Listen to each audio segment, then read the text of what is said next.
What's up, guys? Duke back from Sportsgamerz.com with another great Madden 20 tip. Today I'm going to show you guys how you can defend Panther heavy.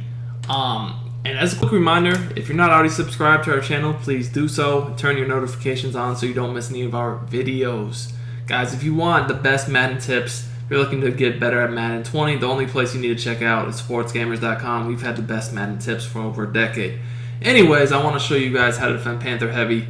The blast, especially with the Ravens, or any mobile quarterback with fast break, is one of the more annoying things to defend on this game. And I want to explain to you why this is one of the big reasons why this is so annoying. So right now I'm just in a standard cover 3. You're going to see my corners are in deep zones. I'm actually going to do one cover 3, one deep half, so you can see a few different deep zones.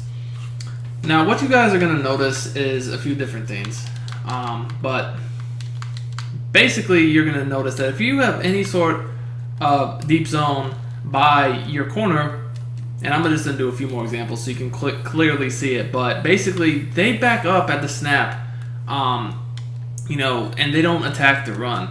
So that's one of the big problems in defending Panther heavy, is that if you have any sort of deep zone, you guys can see the deep zones at the snap. I know I didn't get too many yards here, but the deep zones back up for the first, at the beginning of the play, they back up a good bit.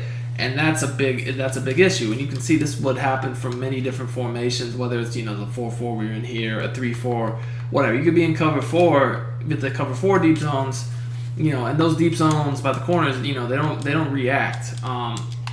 They're just basically going to back up at the snap, and you're going to have, especially if they motion this guy to the a blocker to the outside, you're in a situation where you can give up 5 to 10 yard runs, and potentially bigger runs before your corners even start reacting to the run. So you're probably wondering, and you can see the safeties in cover 4 do react pretty fast, but the outside corners, you can see again, they're backed up a good 10 to 12 yards off the line, and then by the time they start to come down to stop the run, I'm already by the line of scrimmage and heading into the secondary. So that's obviously a big problem. And what you can do to combat this, guys, is you can basically put your corners, man them up. Now you're gonna see the same exact defense I call here. If I was to man my corners up onto the tight ends, they're gonna react right away. Now I personally, another thing about this is a lot of times when I play Panther heavy, I don't like to base align, because I feel like if I base align against Panther heavy, those corners get too wide, and they're much easier blocked, I should say, when they get so wide. So I do not like that. Now you guys are gonna say, see here, I try to do, the same defense, but this time I've manned up the corners. You'll see the outside corners are gonna attack the run much better here. So now I just don't have that easy lane to get to the outside because they're backing up so far. You can see here, they do not back up. As soon as the ball snapped, guys, look, they're attacking the run just like my safeties from cover 4.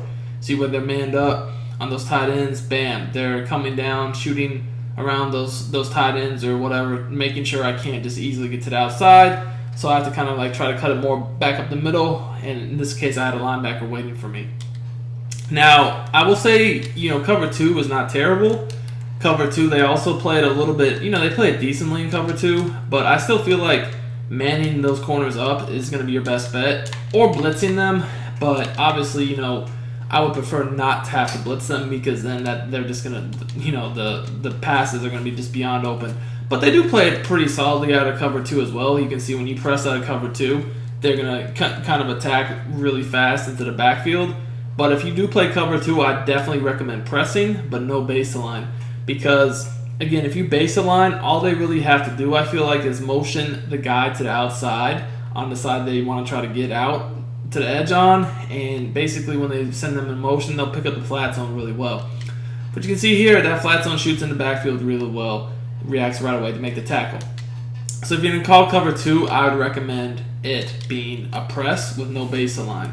Because again, if you call cover 2 and base align it, even if you do press, kind of like this, you're going to see that same thing happen. I motion this guy out. Watch, he's going to pick that guy up really easily. And now I have a huge lane to work with, although he did get off the block at the last second. But still, if you check that replay out, you'll see that he got blocked really easily, and I could have. I mean, if that guy didn't block shed, it's basically me versus the safety for a touchdown.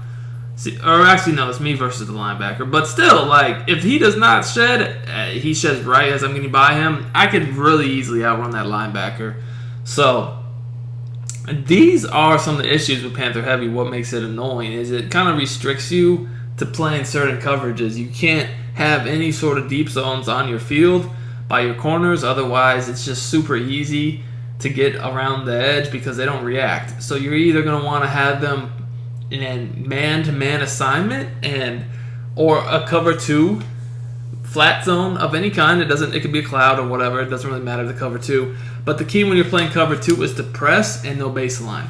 Because if you do baseline, just motioning the fullback out or tight end out like I did here is super easy to get him picked up. But if you do not baseline, and you saw in the time before, it works better. It's going to be, it's going to be more challenging. Just simply fly around that edge and get that guy blocked. So, hope you enjoyed these tips on how to defend the Panther Heavy.